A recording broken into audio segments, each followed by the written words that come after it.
Esse caso, então, a situação. O tratamento é para pneumonia comunitária, então como é que seria? Doutor, eu sou a Gabriele, sou farmacêutica clínica aqui da unidade, eu estou contando aqui um processo de face-to-face, então é físico, né, um contato físico lá no posto de enfermagem, na unidade. E eu vi que o paciente tal, né, do leito tal, porque querendo ou não, naquele momento tem que falar o leito, porque é como o médico trabalha, né, muitas vezes. Eu vi que ele iniciou um antibiótico, esse tratamento antibiótico antimicrobiano é para pneumonia comunitária? Ah, sim, ela tá com uma pneumonia, ficou muito ruim depois da Covid, aí ele mal tá te olhando, assim. Ah, doutor, tá, pois é, né? Sabe como é que tá a via oral dessa paciente? Ela já teve algum histórico de disfagia? Aí a primeira pergunta para situacionar e para pensar em trazer também perguntas para ver se existe algum problema. Como estão os parâmetros laboratoriais, doutora? Os exames estão normais? Tem algum caráter infeccioso no leucograma? PCR, VSG, como é que tá? E os parâmetros ventilatórios? Ele, tá tudo bem. Ah, sim, vi um raio-x, tá limpo, porque o raio-x da chegada estava horrível. Tinha uma consolidação, mas eu acho que, para aí, eu não vi o raio-x. Daqui a pouco ele se dá conta, vai ali no computador, olha o raio-x, ou pergunta para a enfermeira, tá aí o raio-x, tira o raio-x, né? E ele olha e a gente começa a fazer essa relação, essa inter-relação do caso, essa comunicação. Então, doutor, visto que os parâmetros estão estáveis, o raio-x está limpo, será que não há mais risco desse paciente fazer uma infecção de corrente sanguínea com esse catéter venoso periférico? Esse é o jogo, primeiro pulo do gato do farmacêutico. Será que existem outras drogas endovenosas? Tem alguma mais? E tu já sabe que só faz azitromicina e amoxicilina e clavulanato ali. Então, tu vai conversando. Claro que eu tô falando num tempo calmo aqui, pessoal, mas às vezes isso é jogo rápido, né? E aí eu trago a necessidade. Ai, doutora, também, considerando o menor custo do medicamento via oral, será que a gente não pode transpor e retirar o acesso venoso central e levar a azitromicina e amoxicilina clavulanato para a forma de via oral? Aí ele vai te dizer, sim, pode. Então, daqui a pouco eu estou dizendo sim, pode, mas eu criei um raciocínio em conjunto, onde eu chego como uma emissora, né, e ele um receptor, mas eu viro o jogo, por isso negociação, para que ele comece a trazer informações que tu já sabe, e eu lá no fim chego na minha intervenção de switch therapy. Aí aqui, pessoal, é um caso super complexo, é só para mostrar, né, a diferença de um caso fictício, não vou voltar um por um, do meu fictício para um caso bem escrito. Então aqui, olha, uma evolução, né, com clareza desde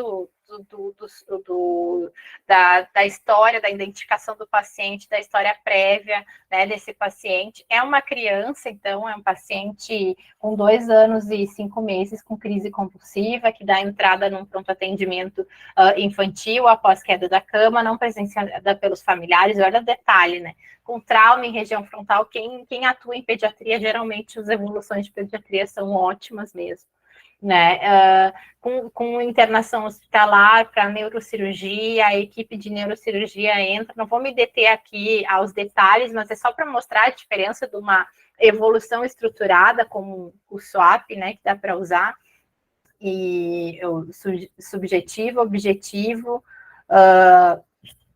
análise, né? É análise e plano, né? O SOAP, acho que eu falei certinho.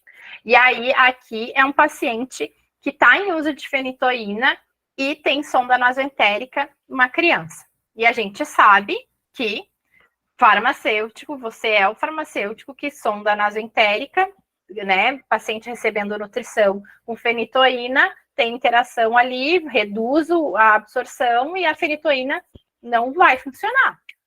E aí, esse é o médico que vocês têm que conversar, o Dr. House. E ele é o mais difícil para mudar, para evoluir para outra via com o uso da fenitoína, ainda mais numa criança. Como vai ser a análise técnica do caso, como você vai se apresentar para esse médico, qual o meio de contato tu vai escolher para falar com esse médico, será que ele é um médico que atende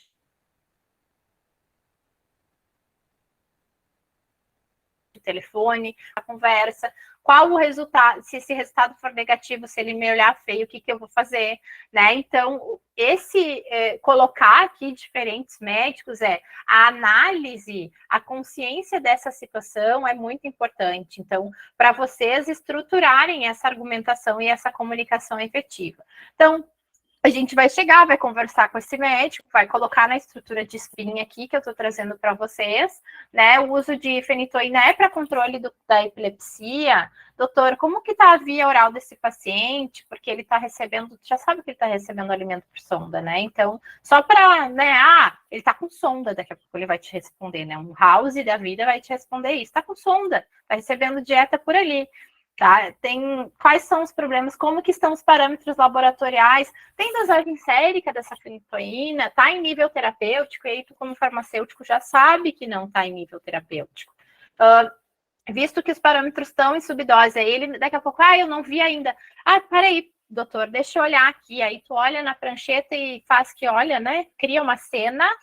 E aí diz, olha aqui, doutor, saiu hoje de manhã, tá subterapêutico, deu tanto. Aí já informa ele, opa, visto então que esses parâmetros estão em subdose e esse paciente teve alguma crise convulsiva, dá até para perguntar ali em problemas, né? Teve alguma crise convulsiva? E a última convulsão foi recente, será que essa é porque não está fazendo efeito, né? Por causa dessa dosagem sérica. Aí a gente, né, tá parando a dieta, né? Faltou até a pergunta aqui, tá parando a dieta. Então, para evitarmos o retorno desses eventos, doutor, o que a senhora acha de a gente ver outra via de administração, da gente parar a dieta, de conversar com o nutricionista? Situaciona, traz os problemas, as implicações para criar a necessidade que é a tua intervenção, tá? E aí eu consigo fazer uma intervenção quando encontrar uma fenitoína e sonda enteral. E pode ser que daqui a pouco tem um médico lá que é super...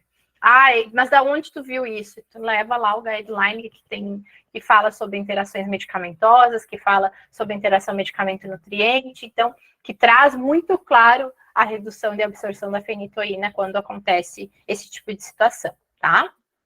Então, aqui, paciente 90 anos, RH 90 anos, masculino, internou com pneumonia, história prévia de insuficiência cardíaca congestiva, ICC, em uso de mononitrato de isosorbida, 40 mg via oral 3 vezes ao dia, hidralazina 50 mg via oral 3 vezes ao dia, captopril 12,5 mg via oral 2 vezes ao dia. Essa é a prescrição toda, porque se eu for ditar aqui eu vou ficar uns 3 minutos, mas olha que gigante são as prescrições que a gente encontra.